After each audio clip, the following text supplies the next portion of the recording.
인게이지먼트 인터뷰 사용법은 인게이지먼트 인터뷰란 인터뷰란 인게이지먼트 향상과 관련하여 좀 더 구체적이고 직접적인 방법을 하나 소개하겠다. 그것은 인게이지먼트 인터뷰라고 하는 심층 면담 기법이다. 영업관리자는 담당자들과 많은 종류의 미팅을 한다. 목표 면담, 성과 면담, 또 일 활동에 대한 피드백 면담, 문제가 생겼을 때의 코칭 면담, 고객과의 문제를 해결하기 위한 아이디어 회의 등 급하고 중요하게 소통해야 할 일이 참 많다. 필자도 영업관리자로 있으면서 담당자들과 크고 작은 미팅을 하느라고 하루를 다 보낼 때가 자주 있다. 많은 면담이 있지만 정작 영업 담당자들의 인게이지먼트를 주제로 면담을 하는 것은 흔치 않은 일이다. 영업과 같은 성과 지향적인 업무를 수행하는 조직에서 인게이지먼트 인터뷰를 한다는 것은 사실 쉽지가 않다. 영업은 현장에서의 긴급성이 강한 일이기 때문에 장기적으로 중요한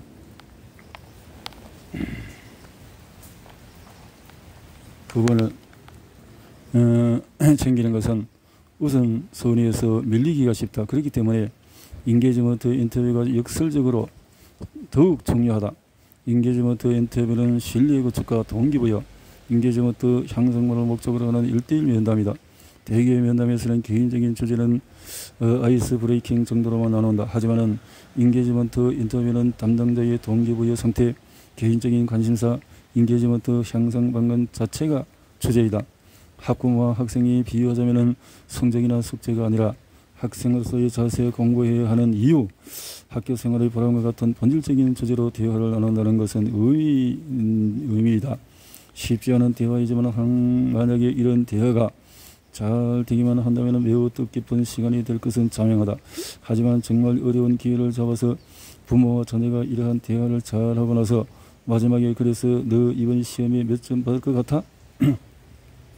한다면은 산통을 다 깨는 것처럼 이 인터뷰에서는 성과나 활동에 대해서는 다루지 않는다. 인게이지먼트, 이 하나의 주제로만 면담을 하는 것이다. 우리는 앞서 가치, 실행, 결과라는 목표의 프레임을 살펴보았다. 인게이지먼트 인터뷰의 목적은 가치에 대한 대화에 있다. 핵심 가치, 개인의 성품 또는 내면적인 자질 등이 가치 목표에 해당한다. 이 부분이 인게이지먼트 인터뷰의 핵심 주제이다. 이 소통이 제대로 이루어질 때에 가치를 인정받는 감정이 형성될 수가 있다. 인게이지먼트 인터뷰의 목적은 지속 상사와의 신뢰 형성 그 자체이다.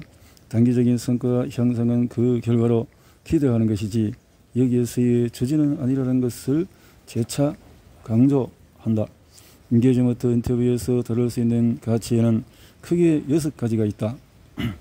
열정, 도전, 동기부여, 기회, 강점, 그리고 자부심이 그것이다. 하지만 주제에 대해 대화를 나누기 전에 최근의 근황이나 가족 상황, 취미 등 개인 관심사들로 이야기를 여는 것은 필요하다. 어느 정도 대화의 분위기가 형성되었다면 이 6가지 가치에 대한 이야기로 들어갈 수 있다. 구체적으로 다음과 같은 질문을 활용하면 좋다. 인게이지먼트 질문 샘플은 요즘 열정과 일을 느끼고 있는 일이 뭡니까? 어떤 일을 할 때 혹은 어떤 상황에서 열정을 느끼는 것 같나요? 영업할 때 어려움이 느끼거나 영업에 도전이 되는 부분은 어떤 것입니까? 당신을 동기부여하는 요소는 무엇인가요? 5년, 10년 후에 이루고 싶은 것이 무엇인가요? 왜 그것이 중요한가요? 최근 성장의 기회로 삼고 있는 일은 어떤 것인가요? 영업 담당자로서의 당신의 강점은 무엇이라고 생각합니까? 이제까지 말을 들어보니 여러 가지 성과를 거뒀는데 다시 돌아왔을 때 가장 자랑스러운 일은 무엇입니까?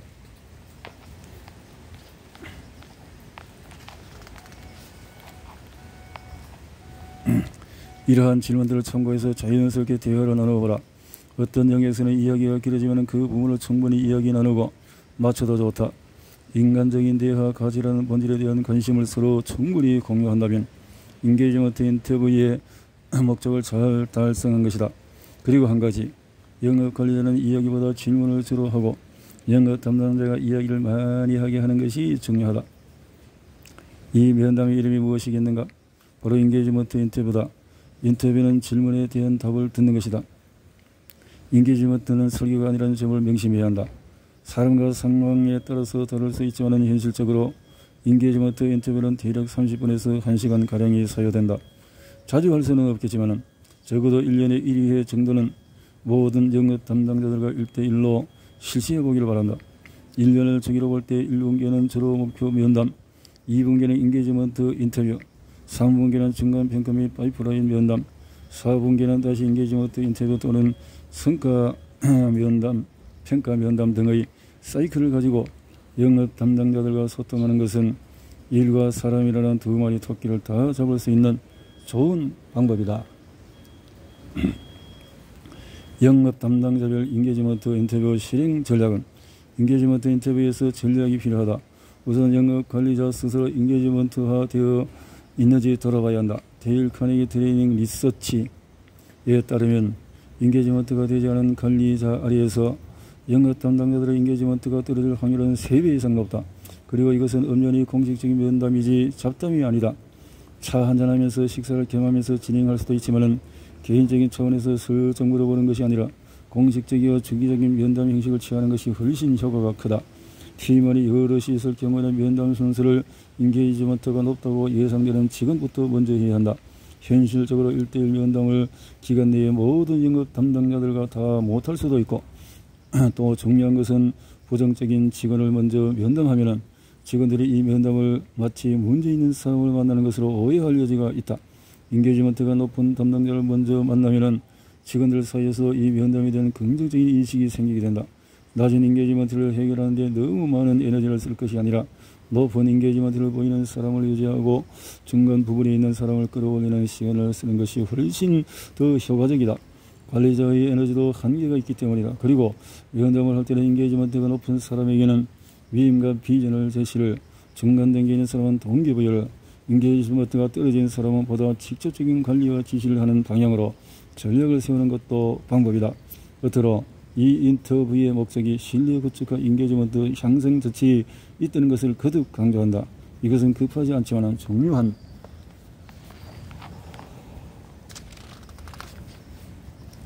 일이다.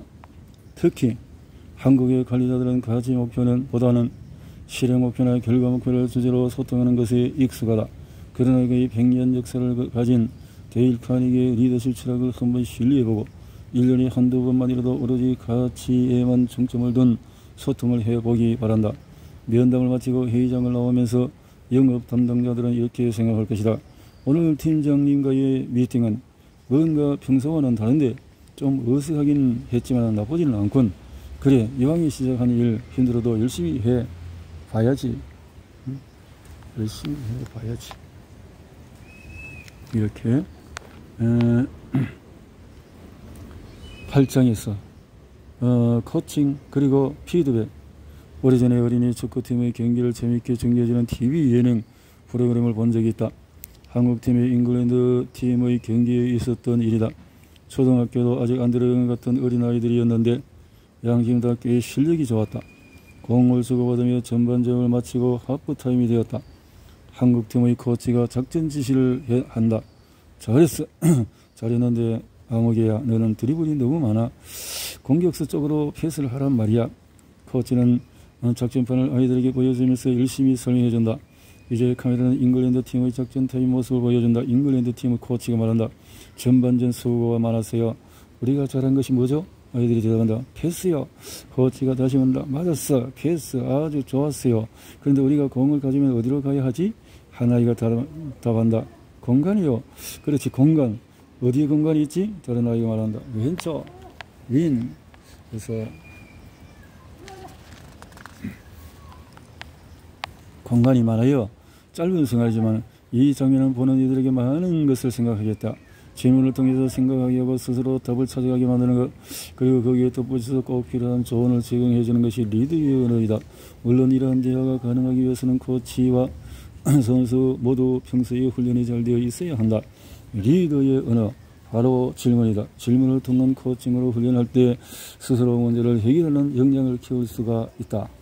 코칭과 피드백의 기본기는 코칭과 피드백, 그리고 피드 포워드. 영업 담당자는 고객의 문제를 해결해 주는 사람이다. 그 문제 해결에 주된 도구는 제품과 서비스 즉 솔루션이다. 솔루션을 통해서 문제를 해결해주고 그 대가로 매출을 얻는다. 영업에서 솔루션이라는 단어를 쓰는 이유가 무엇이겠는가? 바로 영업 담당자가 고객의 문제 해결사이기 때문이다. 그렇다면 영업 관리자는 무엇을 하는 사람인가? 여러 측면이 있겠지만 영업 담당자보다도 많은 고객의 문제를 보다 탁월한 방법으로 해결할 수 있도록 도움을 제공하는 것이 영업 관리자의 역할이다. 즉 영업 관리자는 영업 담당자의 문제 해결사이다. 그러면 영업 관리자의 솔루션은 무엇인가? 관리자는 어떤 도구를 활용해서 담당자들의 문제 해결을 도와 줄 수 있는가? 이 도구가 바로 코칭과 피드백이라는 커뮤니케이션 스킬이다. 먼저 코칭과 피드백의 개념을 구분해보자. 코칭은 담당자 스스로 답을 찾아 수 있도록 도와주는 대화법이다. 그렇기 때문에 질문을 기반으로 이루어지는 것이 기본이다. 이 제안서에서 좀 더 보완해야 할 부분은 무엇인가요? 다음번 고객 미팅 때 어떤 부분을 확인해야 할까요? 등의 질문을 통해서 그 순간 해법을 모색해 볼 수 있도록 생각을 돕는 것이다. 코칭은 그래서 실시간으로 이루어진다. 예를 들어서 운동선수가 팔굽혀 펴기를 10개 해야 하는데 하나씩 할 때마다 자 지금 오른쪽 어깨가 처지는데 어떻게 해야 할까요? 허리가 아래쪽으로 처지는데 좀 더 힘을 주세요. 같은 코멘트를 하면서 자세를 교정해 가는 과정이 코칭이다. 반면에 피드백은 일단 팔굽혀 펴기를 10개를 다 한 것을 지켜본 후에 따로 시간을 내어서 세 번째 푸시업부터는 자세가 왼쪽으로 기울어졌습니다 라고 관찰한 부분에 대해서 객관적인 조언을 해주는 것이다. 즉 코칭은 실시간 과정 중에서 피드백은 사후에 제공하는 것이라고 간단하게 요약할 수가 있다. 하지만 실제로는 이것이 꼭 이렇게 나뉘어서 진행되기보다는 적절히 혼합되어서 이루어진다. 물론 전문적인 비즈니스 코칭의 경우라면 수많은 질문의 프레임을 통해서 담당자가 지속적으로 답을 찾아갈 수 있도록 대화를 전개해 간다. 하지만 실제 현업에서는 영업관리자가 담당자와 코칭 미팅을 할 때는 질문 프레임을 전문적으로 적용하기보다는 몇 개의 유의미한 질문을 포인트를 가지고 짧은 피드백을 섞어가면서 이야기를 나누는 것이 더 현실적이다. 피드백을 제공할 때는 가치, 실행, 결과, 프레임이 도움이 된다. 가치는 성품, 내면적인 자질 가치를 의미하고 실행은 실천, 전략, 행동을 말한다. 그리고 결과는 이루어지는 성과이다. 비전을 공유할 때도 이것이 활용되지만 피드백을 제공할 때에도 이는 아주 유용한 프레임이다. 특히 피드백에서 가치, 실행, 결과 중에서 영업관리자가 관찰한 담당자의 실행과 결과만 언급해 주어도 그 자체로 좋은 피드백이 된다. 지난번 고객 미팅에 동행해보니 A 제품의 특징을 너무 짧게 언급했다. 그래서 고객이 그 부분에 대해서 약간의 의구심을 가지는 것처럼 보였다. 관찰에 대한 결과, 관찰 실행에 대한 언급. 이는 아주 간단하지만 유용한 방식의 피드백이다. 관찰한 모습과 행동, 그리고 그로 인한 영향이나 결과를 언급하면서 자연스럽게 더 객관적인 피드백이 된다. 담당자가 회의에 지각을 한 경우에도 오늘 아침 회의에 10분 늦게 도착했습니다. 그래서 다른 팀원들의 시간을 지체시켰습니다. 주의 바랍니다. 이렇게 실행과 결과를 언급할 수 있다. 주의할 것은 부정적인 부분을 바로잡는 피드백을 해야 할 때는 가치에 대한 언급을 삼가야 한다는 것이다. 왜 이렇게 성실하지 못해요? 김대리는 끈기가 부족한 게 흠이야. 이런 종류의 피드백은 그 사람이 가치를 부정적으로 언급하는 것이다. 사람은 가치에 대해서 지적을 받으면 방어적이 되고 그 피드백을 받아들이지 않게 된다. 그러나 실행에 대해서 객관적으로 이야기를 하면 그로 인해서 영향과 결과를 언급하면 그 피드백을 받아들일 여지가 더 커진다. 피드백과 대비되는 개념으로 피드 포워드가 있다. 포워드는 앞으로라는 뜻이다. 피드백이 과거에 대해서 이야기하는 것이라면 피드 포워드는 말 그대로 미래에 대한 조언이다. 피드 포워드를 제공할 때는 가치, 실행, 결과 모두를 적용한다. 예를 들어서 김 과장님 성실합니다. 그래서 조금만 노력하면 일주일에 한 건 이상 미팅 횟수를 늘릴 수 있을 겁니다.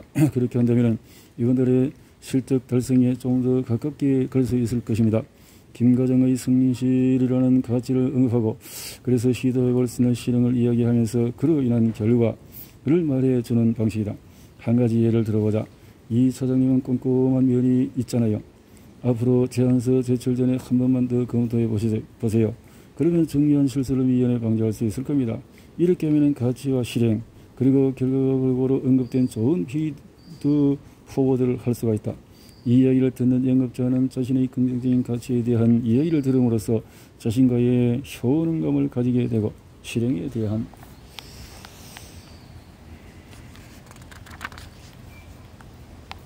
실천 의지를 다질 수 있게가 된다. 그렇게 되겠죠. 그렇게 하면서 실행 의지를 가질 수가 있다. 영업 담당자의 성향을 위한 코칭 커뮤니케이션 스킬. 실제 코칭 커뮤니케이션을 잘 수행하기 위해서 필요한 요소를 구체적으로 알아보자. 제대로 된 코칭을 위해서는 친밀감 형성이 먼저 이루어져야 한다. 인간은 감정을 가진 존재다. 아무리 좋은 말도 그것을 나쁜 태도로 받아들이면 약이 될 수 없다. 코칭 커뮤니케이션은 사람을 나무라는 것이 아니라 도움을 주고 방법을 함께 모색하는 것이 목적이다. 가벼운 칭찬이나 감사의 말, 안부를 묻는 관심의 표현 등을 통해서 이 대화의 목적은 우리가 함께 협력하기 위한 것이라는 느낌을 가지게 하는 것이 친밀감 형성이다. 단순히 습관적으로 주변 이야기로 아이스 브레이킹하고 본론으로 들어가는 가벼운 지침이 아니라 우리는 공통의 목적을 가진 협력자라는 것을 확인시켜주는 대화가 바로 친밀감 형성의 핵심이다. 코칭 커뮤니케이션에 있어서 영업관리자의 적극적인 경청은 필수 요소이다. 관리자가 일방적으로 이야기하는 것은 좋은 대화법이 아니다. 왜냐하면 상대의 이야기를 잘 경청하지 않는다면 진짜 문제를 찾아낼 수 없기 때문이다. 적극적으로 듣기 위해서는 좋은 질문이 반드시 필요하다. 코칭 대화 전에 영업관리자는 몇 가지 질문을 목록을 생각해 보는 것이 좋다. 코칭 미팅의 어젠다에 따라 질문의 종류가 다양해질 수 있겠지만 대개는 어떻게 해서 이런 결과가 나왔는지 원인에 대한 질문, 어떤 것을 이루려고 하는 목적을 묻는 질문, 무엇을 잘했고 무엇이 부족한지 공과 가를 분석하는 질문, 앞으로 무엇을 어떻게 다르게 해야 할지 대안을 모색하는 질문, 이 대안의 이점이 무엇인지 이익과 효용에 관한 질문 등 가장 자주 쓰이는 질문의 종류들이니 잘 기억해서 활용하면 좋다. 그리고 대화 중에 공감을 잘 표현해 주는 것도 중요하다. 비즈니스의 민감한 사안을 다루기 때문에 여러 감정이 대화 이면에 숨어 있다. 예를 들어서 고객이 우리 제안을 마음에 들어하지 않는 상황이라면 이 차장 많이 힘들겠네 하는 영업 관리자의 말 한마디가 영업 담당자의 마음에 많은 힘을 실어준다. 끝으로 직관이다. 영업 관리자는 이미 많은 경험과 통찰을 가지고 있다. 대화를 잘하기 위한 포맷과 스킬이 있지만 그것은 기계적으로 작동하는 것이 아니다. 영업 관리자 스스로 경험에서 오는 자신의 직관적인 통찰을 믿고 필요한 경우에 자연스럽게 떠오르는 자신의 생각을 활용하기 바란다. 그 직관을 통해서 떠오르는 생각을 가치, 실행, 결과의 프레임으로 정리해 표현하면 좋은 피드백과 피드 포워드를 제공할 수 있다. 코칭 커뮤니케이션은 기본적으로 대화이다. 커뮤니케이션 스킬을 설명할 때는 여러 요소를 나누어 구분하는 것이 가능하지만 이 모든 것은 기본적으로 대화가 이루어지는 과정이다. 따라서 담당자와의 미팅 전에는 이런 요소들을 나누어서 생각해보고 실제로 대화를 나눌 때는 이것을 적절하게 섞어서 사용하는 것이 현실적인 활용법이다. 현실적인 활용법이다.